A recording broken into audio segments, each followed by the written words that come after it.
Chatty Chatot here, and welcome back to another vlog, guys. So, guys, I wanted to talk to something different. I haven't just done a generic talky vlog for a little while, so I thought I'd do this. And I wanted to talk a little bit about my gaming history and where it all started for me. Not just Nintendo-wise, but just in general where it started for me.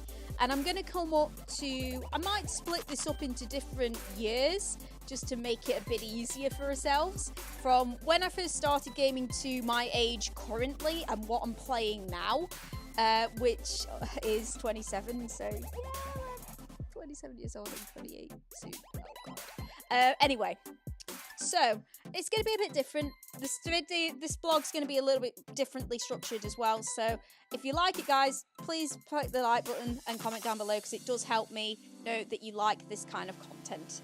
And hopefully I'm going to be bringing different bits. And if you want me to talk about some stuff Pokemon-wise or other game-wise, then feel free.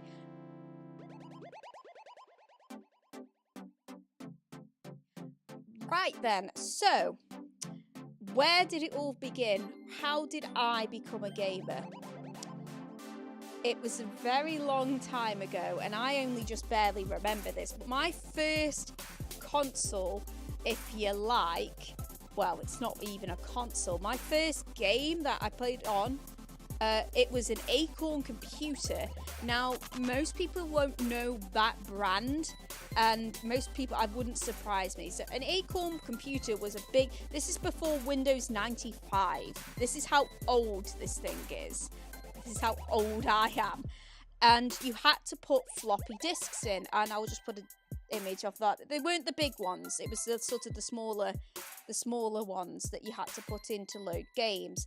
Now, I played a couple of games. Now, due to my dyslexia, I played some word games on there. They were sort of my first gaming, but my first proper games were, there was kind of like a Dungeon and Dragon sort of thing. I don't even know what the game was called. It was that old. That came up on the disc. I played chess on there. Again, a bit generic, a bit boring. But I played Pac-Man and Lemmings. I loved Pac-Man to death. It was like a 3D Pac-Man. You can actually download it on the Virtual Console actually now on the Switch, and I have downloaded it and I have played it, and it's just brought back so many good memories. But it was like a 3D Pac-Man. You went round, you didn't have a top side view, it was called like a side view. I'll probably put like a little video or a little thing showing what it is. And you could jump over enemies. You could actually jump in this game, and it basically just gradually got bigger and harder until obviously you died. And it was a really good game. You had all the top score. I always had the top score. I always beat my brother. I always beat any family member who tried to do that. But the other game was Lemmings. Lemmings was a bit of a puzzle game, a strategy puzzle game. You could change lemmings into different, like they were basically a group of people, and you had to get them from point A to point B, but you had to get a certain amount of them to point A to point B, and there'd be obstacles in the way, so there'd be cliffs, so you have to get them down cliffs using like umbrellas, and you had to give a certain amount of them umbrellas to get down there, and if you didn't give them an umbrella, they would fall to their death, and they'd go, ah! I'll probably put a little clip here or something like that of Lemmings. It was quite a hilarious game. It was a very frustrating game. It was, again, really old game. But that was sort of my first taste into gaming back in the day. I was probably, so the age range that we're going from here, I'll probably like split these up into several different videos. Because it's going to be way too long of a video if I do it all in one take. So I was probably, when I first started, about 4. I probably first started gaming when I was 4. So we're talking, so we'll go 4 to 10, I would say. Obviously, after that sort of died, we did get a better computer. We had Windows 95 and all that. But this is when my first first taste of proper gaming came in, which was, I believe I always get this confused because it's obviously a very, very long time ago. When I was 5, 6, which obviously it was 90, so I was 90, it was 1996. I got my first Game Boy Pocket. Now, I had a pink Game Boy Pocket, which I protested against. I was just like, okay, fine, I've got this. Didn't even know what it was. My parents just gave it me. My brother had a blue one. We had a link cable linking it both together. And we played Game Boy games with Game Boy cartridges and everything like that. And I had like a big cartridge with a load of different games on. That was sort of the primal one. I played Super Mario Land, which was not Super Mario. What was it called? It was the game with Daisy in it that you didn't rescue Peach, you rescued Daisy. Yeah, I think it was Super Mario Land or something like that. And it was a really good game, really frustrating game. I never completed it because it was so frustrating. And obviously, we had Tetris as well. Tetris was fun to play. That was a good game to play as well. Me and my brother used to play via the link cable. If you don't know what I'm talking about, I'll have pictures and everything displaying what I'm talking about. People who the same age will know exactly what I'm talking about, at least I hope so. But obviously then my first Pokemon game turned up in that same year, or at least just a little bit later on, which was Pokemon Red. My brother had Pokemon Blue, and he sort of played it a bit. I was obsessed with the game. I loved it. I didn't know what it was at first because I hadn't even watched the anime at this point. I actually played the game before I watched the anime. So I had no idea what was the weakest Pokemon, had no idea what the types were, proper baby-faced, fresh, no idea what was going on, hadn't got a clue, had no idea how to catch a Pokemon or anything, didn't know what to do. It was a really hard game, really enjoyed it, still love Gen 1 to this day. Because obviously there's so many memories that I did. I played the game so much. I did have a couple of friends that I used to play it with. But I remember talking about gyms and everything, how far we got, who was going to complete it quick enough, because it was obviously a sensation back then. And that kind of got my first taste into Pokemon. I obviously then watched the anime as well. But yeah, it was Pokemon Red that started me off and everything. And I completed it. Took forever. But I remember when I completed it, I was so happy when I completed it. I was so happy. I can't even remember what my original team was now. But I know I had a Squirtle. Obviously, it evolved into Blastoise. I know I had a Pidgeot. I want to say I had a Weed. I want to say I didn't have a Butterfly. I did have a Beedrill, but I boxed it for something. And I don't know what it was. I'm not sure what the rest of my team was. It was such a lot, but I know those two were definitely on my team. But moving on, anyway, round about the time where I was sort of finishing off Red and playing it still constantly, my first home console actually turned up, which was a PlayStation. Now, I was playing a couple of games on 95 as well, but we'll get into the PlayStation game first, because I played more PlayStation than I did on Windows 95. So, with the PlayStation games,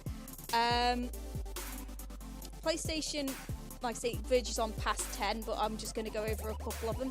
Mainly, I played demo discs on there. Back in the day, you could actually get magazines with demo discs in of games that were coming out and that you could purchase.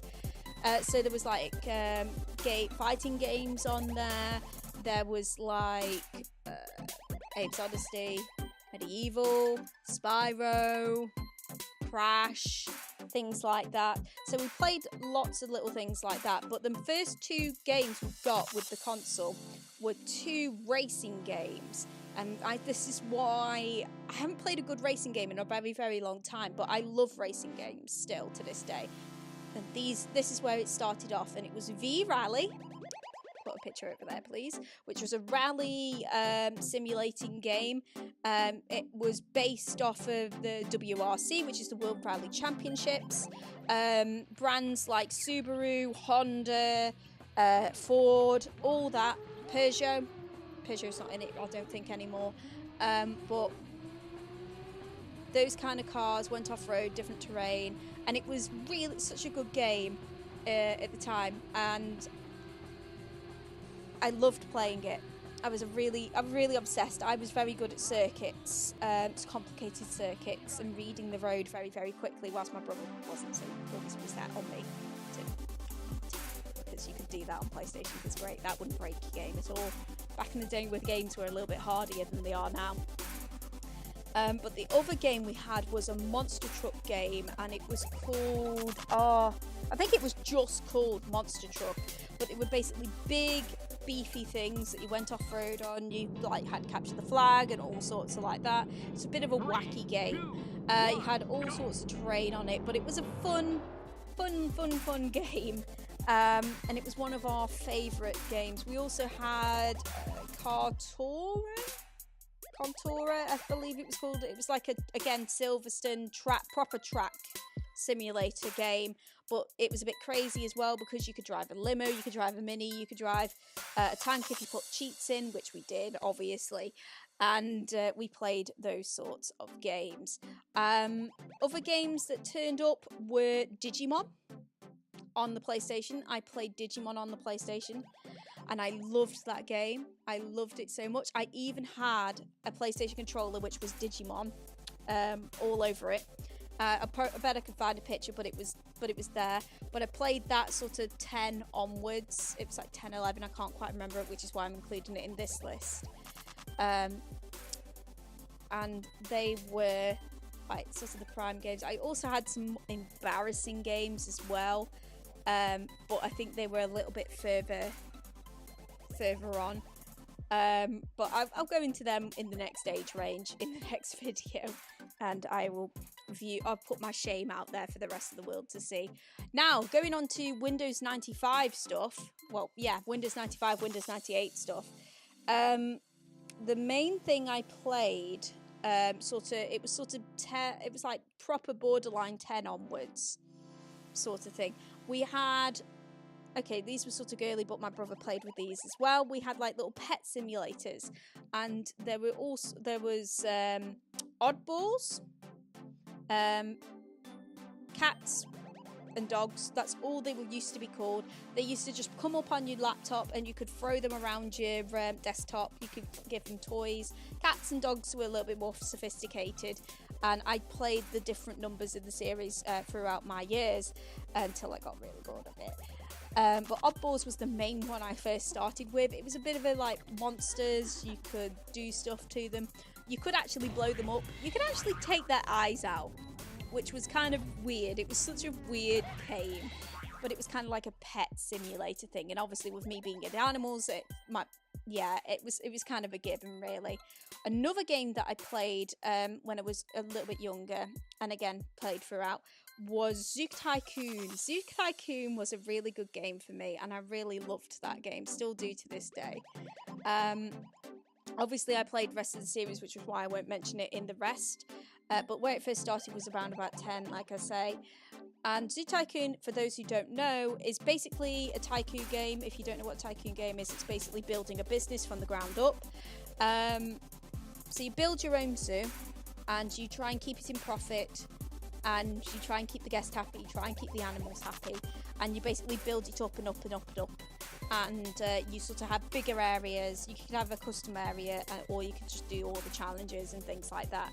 Now, I was a bit sadistic when I was younger, I guess, because what I used to do was have lots of tigers and lions and things that could eat people, and then I would just let them loose. To be fair, the tutorial actually made you do that.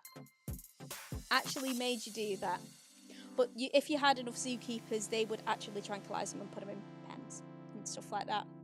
So yeah, that was a bit sadistic. Another one in the series is I played Roller Coaster Tycoon as well, which is again under the same umbrella, if you like, it's made by the same people, but it's roller coasters instead of theme park, which again was fun. There was a lot of rides because you can make your own roller coasters if you're smart enough. I wasn't that great. I always stuck to the custom roller coasters. I made a monorail and things like that. And again, it was fun to run your own park, get your own rides, because you always wanted to try the latest ride that came out and things like that. Again, really good game. Kept me occupied for hours and hours and hours. And now the last one of the category, which I remember off the top of my head, which I spent 10, possibly even to my teens, well, yeah, 15 plus of my life on this game, because I just kept coming back to it, even though it was an old game. And that was June 2000. June 2000 was my first taste of a strategy game, like a proper strategy game, with warfare and everything like that. And it's based on the future where spice is the most expensive thing, valuable item throughout the whole of this galaxy that you were in.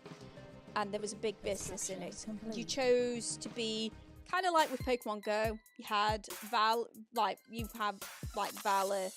instinct, and mystic. You had 3 different teams you could have chosen from. One was more air based, one was more ground power, and the other one was more stealth. So you chose out of the 3, and you would go to there. There was loads of clips and everything. It was very, very well done game for its time. And we played I always played as the air light military because it was fast. I always liked being the fast one. Plus it was air. I was very much, flying types were definitely into my brain by now. And it was a strategy game, so most of the time the objective was to get the most spice whilst fending off your enemies, building your base up. Because what you did is you had like your basic units, you had your harvest unit already set up, and then you had you had to go and then build with your money a research center, which would then research more tanks. And as the harvester came in, the more money that would come in for you to make more units and things like that. So there was like ground units, there were flight units, which you could get really early on with the flight stuff. With obviously the different teams, they had different advantages. Like the more ground-based one could access tanks quicker, which always annoyed me because I stopped playing it because I couldn't get past a level, which is why I did a load of custom stuff instead on the game, because like custom challenges and things like that, because their tanks would wreck me, and I only had light infantry and stuff like that. I didn't have the firepower to fight them off, so they would come in and they would steal my stuff, and it was terrible, which is why I stopped playing June 2000. But it was a good game. It was a very, very good game, and I miss playing it, and I would love to do another playthrough on it, even though I would be frustrated. But it's had a really good backstory. It was a very well built game, and I would probably still play it to this day.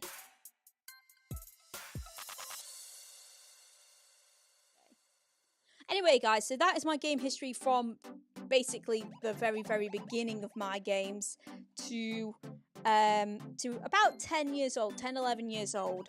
So there's obviously plenty more to go. If you like this video, guys, please like and please comment down below. What was your very first game experience? What was your first game that you can remember? These are only games that I remember that really have stuck with me throughout my years and has shaped me as a gamer. But what was your gamer history? Why don't you, like I say, comment down below. Have you played the games that I've already spoken of? Did you have a link cable? Did you just? There's going to be some more exciting stuff, because I will mention a couple of other consoles that I had, obviously, in the later videos. So hopefully that'll come out soon if you like the video, guys. If you haven't already, as I said, please like, please subscribe. Don't forget to hit the notification bell so you gotta know exactly when I am uploading, exactly when I'm streaming. Also, guys, there's plenty of other stuff on the channel if you like the bloggy kind of stuff. There was a blog a while ago where I went to Manchester Comic Con and I actually showed you the costume that I did and all the makeup and everything like that. There is also loads of Pokemon stuff. There's some Minecraft stuff, as well as some random guest games as well, so you go and check those out. Anyway, guys, I've chatted on enough as per normal, and I will see you in the next vlog. But remember, guys, chat on!